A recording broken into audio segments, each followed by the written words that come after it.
In the aftermath of Russia's invasion of Ukraine, Moscow has been put under some of the most intense economic sanctions in history. Russian banks have been cut out of the international SWIFT system, making it very difficult for them to move money in or out of the country. Russian stocks collapsed in the fifth biggest plunge in equity market history. And the Russian currency, the ruble, has plummeted and lost nearly 50% of its value against the greenback. Beyond the impact on Russia, the sanctions will also have a ripple effect across the world. We will see inflation pressures move higher. That may force central banks to prematurely raise interest rates, probably earlier than they may have anticipated. And some are already doing that in Asia, such as Korea and Singapore.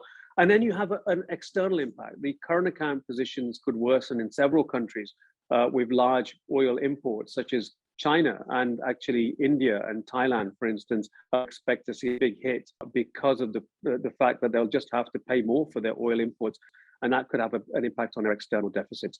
The existing economic war being fought has already increased the price of oil globally, something that will be felt in Asia, in the West, in America, all throughout the world, right? Oil is a major commodity used in daily life for billions of people throughout the planet. Other concerns about wheat, other commodities are going to ripple through.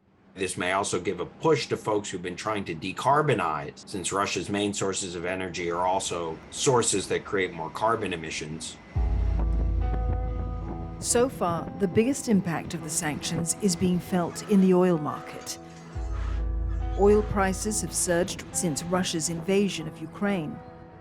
And after the US announced that it would no longer buy Russian oil or gas, there are concerns that oil might skyrocket to $200 a barrel in a few months. Clearly, there is a realization that oil is going to stay above 100, whether it's 105, 110, 120, 30, 35. These are again average prices we're talking about. So there will be always fluctuations on the way.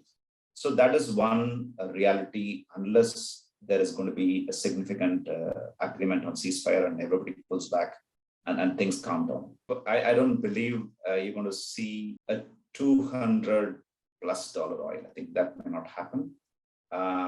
Because the challenge there is, I think, if oil is going to go any further up beyond, say, 150, then clearly I think that's going to have a significant impact on demand. So that's going to be demand erosion. So that will act as some kind of unfortunate balancing mechanism.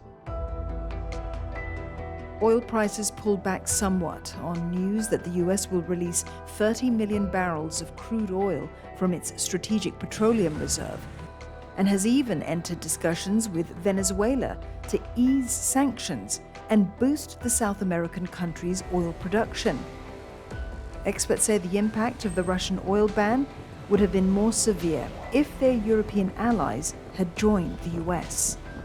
Instead, they believe that a rebalancing of the demand and supply of the world's oil is playing out.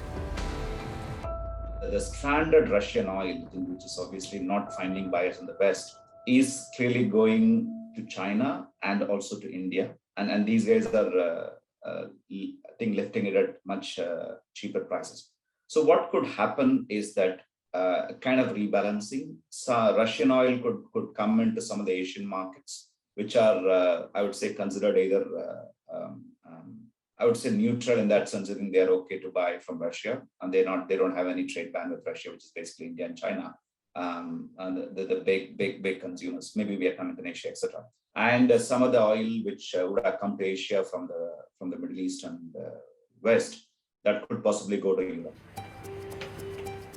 Businesses and consumers in Asia are already feeling the impact.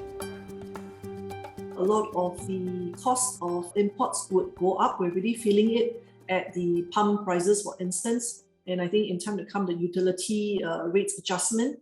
And on top of that, you hear of a lot of ground feedback about different industries being affected. So, the construction industry, now that they finally get some light at the end of the tunnel as far as foreign manpower coming in is concerned, but they may be hit by steel bar shortages due to some of the congestion that we're starting to see elsewhere.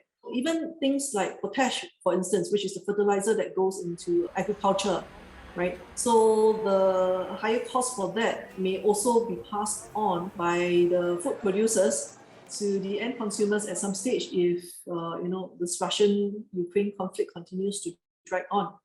So there are many, many industries and products, I think, that could actually feel the impact of this conflict.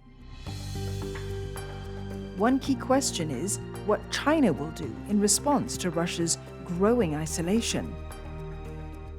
They've not joined in the sanctions against Russia, and to some extent, they've already said they want to maintain normal trade relations.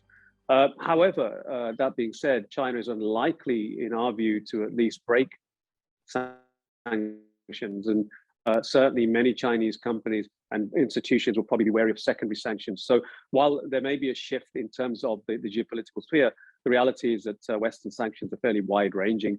And at this point in time, it's going to be very hard to basically bypass that for any country.